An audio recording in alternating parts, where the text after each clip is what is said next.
अस्सलामुअलैकुम dear students, अल्लाहुम्मा सल्लि अला मुहम्मदिन व अला आलि मुहम्मदिन व अस्हाबि मुहम्मदिन व बारिक व सल्लिम अलैहि। तमाम स्टूडेंट्स को अपने channel study with Nasrullah Khan में खुशामदीद कहूँगा।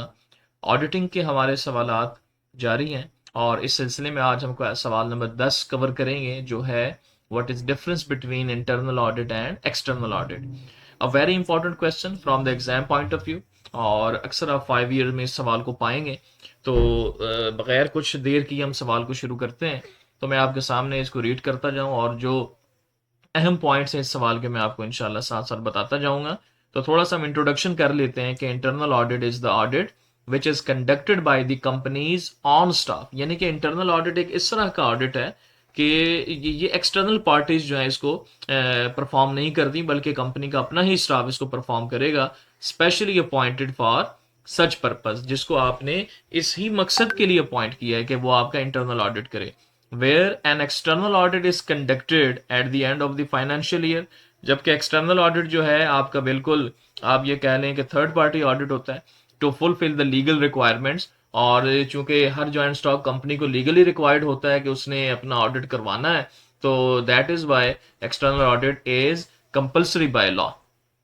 तो स्टूडेंट्स आगे मूव करते हैं, मीनिंग ऑफ इंटरनल ऑडिट हम इसको डिस्कस करते हैं कि internal auditing consist of a continuous critical review of financial and operating activities by a staff of auditors functioning as a full-time salaried employee।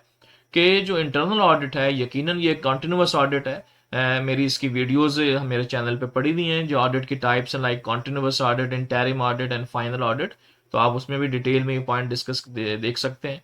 इसी तरीके से ये कॉन्टिन्यूस ऑडिट है जो कि क्रिटिकल रिव्यू दे रहा है कि आपकी फाइनेंशियल और ऑपरेटिंग एक्टिविटीज हैं कि वो कैसे चल रही हैं। और इसी तरीके से जो आपका स्टाफ है ऑडिटर का, कि वो एक functioning as a full time employ, कि यहाँ पे जितना भी ऑडिट का स्टाफ है वो एक कंपनी का एक फुल टाइम एम्प्लॉय की हैसियत से अपने फराइज सर अंजाम दे रहा है। जबकि अगर हम इसको कंपेयर करें एक्सटर्नल ऑडिट से, तो external audit is one which is carried on by an external auditor only who is appointed to report on the accounting work done in the previous year. क्योंकि एक्सटर्नल ऑडिट का mainly जो ताल्लुक होता है वो previous year के साथ होता है, कि जिसकी एग्जामिनेशंस के लिए ये ऑडिटर तशरीफ लाए होते हैं। और इंटरनल ऑडिट का जो मेनली जो ताल्लुक कंसर्न होता है वो आपकी करंट एक्टिविटीज के साथ होता है। अच्छा, अब हम इसी डेफिनेशंस के बेसिस के ऊपर इसको थोड़ा सा एक्सप्लेन करते हैं। तो external audit is a compulsion by law. अभी हमने डिस्कस किया कि external audit is a part of every joint stock company, और ये कंपल्शन है कि ये कंपल्सरी है बाय लॉ, कानून के अंदर लिखा हुआ है। कंपनी ऑर्डिनेंस 1984, इसी तरीके से नाउ वो अब चेंज होकर कंपनी एक्ट 2017 बन गया कि हर जॉइंट स्टॉक कंपनी जिसके शेयर स्टॉक एक्सचेंज में ट्रेड किए जाते हैं वो जरूर बिल जरूर एक्सटर्नल ऑडिट करवाएगी और अपने अकाउंट्स को पब्लिश करेगी न्यूज़पेपर के अंदर। And every company is bound to get its account audited by an external auditor. However, a company can appoint an internal auditor also to keep check on the accounting work. However, the following are the main differences between internal and external audit. अच्छा, इस जमाने में एक थोड़ा सा point में मजीद add कर दूं कि ऐसा जरूरी नहीं है कि हर वो कंपनी जो एक्सटर्नल ऑडिट करवाती है वो इंटरनल ऑडिट करवा नहीं सकती। बिल्कुल करवा सकती है, क्योंकि इंटरनल ऑडिट का उसके लिए फायदा यही रहेगा कि जो एम्बेरसमेंट है at the time of final audit, तो वो उसकी कम हो सकती है, उसकी वजह कि उसके अकाउंट्स अप टू डेट होंगे। और हर चीज़ जब अप टू डेट होगी, अकाउंट्स मुकम्मल होंगे, तो बड़े इजीली उनका फाइनल ऑडिट इख्तिताम पजीर होगा। स्टूडेंट्स, हम मूव करते हैं इनके जो मेन डिफरेंस है इंटरनल ऑडिट और एक्सटर्नल ऑडिट का। तो सबसे पहला डिफरेंस तो हमारा बाय डेफिनेशन ही आ रहा है कि the audit which is conducted by the companies on staff specially appointed for such purpose is called internal audit. कि इंटरनल ऑडिट तो कंपनी का अपना ही स्टाफ कर रहा है, जबकि एक्सटर्नल ऑडिट जो है which is conducted at the end of the financial year to fulfil the legal requirement as per company ordinance. Number two जो डिफरेंस है वो है requirement. It is an option and not legally required. देखिए, internal audit तो आप अपनी volume of transactions की वजह से कर रहे हैं। तो इन केस अगर आपके पास बिजनेस में नुमेरस ट्रांजैक्शन नहीं है, और तो ये फिर बिजनेस की अपनी चॉइस के ऊपर होता है वो इंटरनल ऑडिट ना करवाए। जबकि external audit it is legally required, जो अभी हम डिस्कस करते आ रहे हैं कि हर जॉइंट स्टॉक कंपनी अपना अकाउंट्स ऑडिटेड करवाएगी। थर्ड स्टूडेंट्स पॉइंट है which is nature of task. Objectives of internal audit are primarily to detect errors and frauds, but management direct internal auditor to function in a particular fashion. यानी कि जो main object होता है internal audit का वो तो यही है कि जो फ्रॉड्स एंड एरर्स हैं उनको डिटेक्ट किया जाए और बिजनेस से उनको प्रिवेंट किया जाए। लेकिन इंटरनल ऑडिटर को उसकी अपनी फैंसी में भी छोड़ा जा सकता है कि वो अपने अकॉर्डिंग अपने हमारे अकाउंट्स को ऑडिट करे और हमें फाइनल अकाउंट्स के लिए प्रिपेयर करे। जबकि एक्सटर्नल ऑडिट जो है has to report independently on the financial statement because he is an agent to the share holder, so interest of them will be his interest. तो लिहाजा क्योंकि ये थर्ड पार्टी होती है और इनको मेनली जो दावत दी होती है वो शेयर होल्डर्स ने दी होती है कि बिजनेस में आके उनके इंटरेस्ट को सेफ गार्ड करें, तो इस एक्सटर्नल ऑडिटर का जो मेन टास्क होता है वो जो उसके क्लाइंट होते हैं, जो शेयर होल्डर्स होते हैं, उनका इंटरेस्ट होता है। स्टूडेंट पॉइंट नंबर 4 हमारे पास स्कोप ऑफ ऑडिट है कि management always determines the role of internal auditing, extent of responsibilities varies from employ to employ. यकीनन इस ऑडिट के जो मेन आप कह सकते हैं कि जिम्मेदारी मैनेजमेंट की होती है कि वो खुद ही इसका रोल तय करती है और ये responsibility employ to employ vary करती है। जबकि शेयर होल्डर जो है अपॉइंट करते हैं एक्सटर्नल ऑडिटर को, so the share holders determine his powers and duties.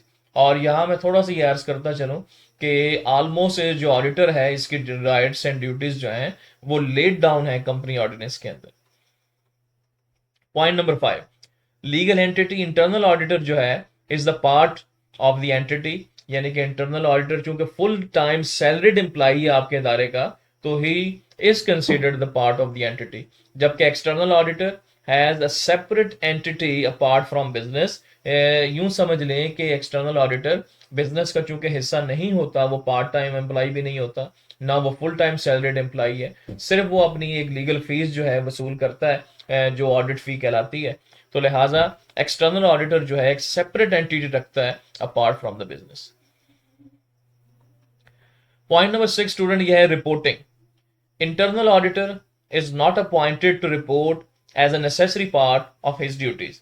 यकीनन इंटरनल ऑडिटर किसी तरह की कोई रिपोर्ट प्रिपेयर नहीं करता कि जो शेयर होल्डर्स के आगे पेश की जाए, जबकि एक्सटर्नल ऑडिटर की तो ये सोल रिस्पॉन्सिबिलिटी है of giving audit opinion on financial statement कि whether the accounts are showing true and fair view or not, और जो उसने ऑडिट किया what is the result of that audit, तो ये सारा जो है इसके अंदर शुमार किया जाएगा। नंबर 7 स्टूडेंट्स हमारे पास पॉइंट है corporate status. Internal auditor is an employee of the company and works on the lines drawn by the management for him। यकीनन चूंकि वो कंपनी का एम्प्लॉई है तो लिहाजा वो उन्हीं लाइंस पे काम करेगा जो मैनेजमेंट उसे बताएगी, और वो तमाम ड्यूटी जो मैनेजमेंट ने उसके लिए तय की हैं वो उसके मुताबिक उसको उसकी ड्यूटीज अंजाम देगा। जबकि external auditor is not a paid employee of the management but an independent detective और of reporting agency। यानी कि ये एक रिपोर्टिंग एजेंसी है जिसने बिजनेस के मामलात को देखकर शेयर होल्डर्स को रिपोर्ट करनी है, तो लिहाजा इसका स्टेटस इंटरनल ऑडिटर से बिल्कुल चेंज होता है। नेक्स्ट स्टूडेंट हमारे पास जो पॉइंट आ रहा है which is qualification. Internal audit is an arrangement for personal satisfaction of management, so they appoint such a person which they think fit according to need of the business। कि business की need के मुताबिक जिसको वो बेहतर समझते हैं ये उसको अपॉइंट करते हैं। May be an experience person having qualification of B Com और एम.कॉम और एम.बी.ए, तो यानी कि कोई खास इसमें कोई क्वालिफिकेशन रिक्वायर्ड नहीं है। लेकिन जब हम बात करते हैं एक्सटर्नल ऑडिटर की, he must be a chartered accountant CA pass with the meaning of chartered accountancy ordinance 1961। कि इस कानून के तहत हर वो शख्स जो चार्टर्ड अकाउंटेंट है, जो CA है, सिर्फ वो ही एक्सरसाइज अपनी पावर्स कर सकता है एज एन ऑडिटर। ये स्टूडेंट नेक्स्ट पॉइंट है जी नंबर 9 पे, रूटीन चेकिंग है। Internal auditing thoroughly check each evidence related record and posting so there is no chance of passing any transaction unchecked। यकीनन वो हर चीजों को चेक कर रहा है तो चांसेस बड़े कम रहते हैं। लेकिन external auditing is a statutory requirement under company ordinance 1984 and other related laws. Next student हमारे पास पॉइंट है membership. Internal auditor is not necessary a member of institute of chartered accountant of Pakistan, कि ये जरूरी नहीं है कि वो मेंबर बने आई कैप का, जबकि एक्सटर्नल ऑडिटर के लिए ये इंतहाई जरूरी है कि वो आई कैप का किसी प्रोफेशनल बॉडी का मेंबर हो, ताकि वो रजिस्टर्ड हो, और इसके लिए मेंबरशिप होना जरूरी है। नंबर 11 पे स्टूडेंट्स अपॉइंटमेंट है। Employees of internal audit department are appointed with the consent of management, कि सोल रिस्पॉन्सिबिलिटी मैनेजमेंट की है, जिस तरह चाहे वो उनको अपॉइंट करे। जबकि एक्सटर्नल ऑडिटर जो है is appointed under the provision of laws like company ordinance, उसके मुताबिक, और जो उसमें रूल्स लिखे हुए हैं उसके मुताबिक इनको अपॉइंट किया जाएगा। नेक्स्ट स्टूडेंट पॉइंट है duties. Internal auditor is assigned duties by the management because he is the permanent employ of the company. चूंकि इंटरनल ऑडिटर आपकी कंपनी का एक एम्प्लॉय है और वो पार्ट है, लिहाजा आपकी मैनेजमेंट का फुल इन्फ्लुएंस उसके ऊपर होता है, और जो रूल्स एंड रेगुलेशंस होते हैं वो अबाइड बाय करेगा, और जो ड्यूटीज मैनेजमेंट उसके लिए लगाएगी यकीनन वो उसको फुलफिल करेगा। जबकि हम चले जाएं एक्सटर्नल ऑडिटर में, he is not the race horses for management, so different status of fix responsibilities of auditor. चूंकि वो बिजनेस के इन्फ्लुएंस में नहीं होता, मैनेजमेंट उसको किसी तरीके से दबा नहीं सकती, अपनी मर्जी का फैसला नहीं करवा सकती, लिहाजा उसके जो रिस्पॉन्सिबिलिटीज और ड्यूटीज हैं कंपनी ऑर्डिनेंस ने ऑलरेडी फिक्स की होती हैं। स्टूडेंट नेक्स्ट पॉइंट है जी valuable suggestions. Internal auditor is solely conducted in the benefit of the management, so time to time suggestions are given to improve the system, कि आपका जो internal auditor है business के मामला को देखते हुए जो वैल्यूएबल सजेशन है वो दे सकता है। जबकि एक्सटर्नल ऑडिट जो है share holders appoint external auditors, so most likely suggestions are given to the share holders in external audit. तो एक्सटर्नल ऑडिट अगर सजेशन देगा तो यकीनन जो है वो अपनी अपॉइंटिंग अथॉरिटीज यानी कि शेयर होल्डर्स को देगा। नेक्स्ट स्टूडेंट हमारे पास पॉइंट बनता है remuneration. Internal audit department is awarded salary for the services perform for the organisation. क्योंकि वो पार्ट टाइम एम्प्लॉय या फुल टाइम एम्प्लॉय बिजनेस के होते हैं, लिहाजा वो बिजनेस में अपना जो काम करते हैं उसके अगेंस्ट उनको सैलरी दी जाती है। जबकि external auditor gets audit fee and in the books of company it records under another separate head. बकायदा इसका एक अलग से हेड होता है बुक्स ऑफ अकाउंट्स में तो ऑडिट फी को वहां पे रिकॉर्ड किया जाता है। इसी तरीके से 15 पे स्टूडेंट नेचर ऑफ ऑडिट जो इंटरनल है, it is basically share the features of continuous audit, कि जो हमारा एक कॉन्टिन्यूअस ऑडिट है ऑलमोस्ट इंटरनल ऑडिट उसी के फीचर्स को शेयर करता है। जबकि एक्सटर्नल ऑडिट जो है ये फाइनल ऑडिट की तरह उनके फीचर्स को शेयर करता है, because from different aspects both functions in the same way, क्योंकि फाइनल ऑडिट और एक्सटर्नल ऑडिट ऑलमोस्ट एक ही सिक्के के दो पहलू हैं। 16 पे स्टूडेंट हमारे पास पॉइंट है control. Internal audit is the part of internal control. यकीनन आपको मैंने इसके पिछले वीडियोस में पूरी डिटेल में हमने 3 से 4 सवाल इंटरनल कंट्रोल के किए और डिटेल में इस पे ऊपर बात हुई। फिर भी कोई स्टूडेंट अगर देखना चाहे तो उन वीडियोस को देख के इंटरनल कंट्रोल को मजीद पढ़ सकता है। जबकि एक्सटर्नल ऑडिट जो है it is not a part of internal control, कि वो आपके इंटरनल कंट्रोल का हिस्सा नहीं। स्टूडेंट पॉइंट नंबर 17 पर है removal. The management has powers to remove an internal auditor, क्योंकि अपॉइंट भी मैनेजमेंट ने किया था तो बिल्कुल उसी तरह उसको रिमूव भी कर सकते हैं। लेकिन शेयर होल्डर्स जो हैं एक्सटर्नल ऑडिटर की तरफ, उनके पास ये पावर्स है कि एनुअल जनरल मीटिंग के अंदर एक रेजोल्यूशन पास करके उसको रिमूव किया जा सकता है। टाइम, तो the internal audit may be continue for the whole year, क्योंकि इसका इंटरनली ऑडिट चल रहा है तो पूरा साल ये जारी रह सकता है। जबकि external audit may be completed in weeks और मंथ्स, वो चंद वीक्स में या चंद मंथ्स में मुकम्मल कर लिया जाता है just after the close of the accounting year. Student number 19 पे मीटिंग्स हैं। The internal auditor can not attend the annual general meeting AGM in order to present the audit report. तो इसको किसी तरह का हक हासिल नहीं है कि एनुअल जनरल मीटिंग को ये अटेंड करे।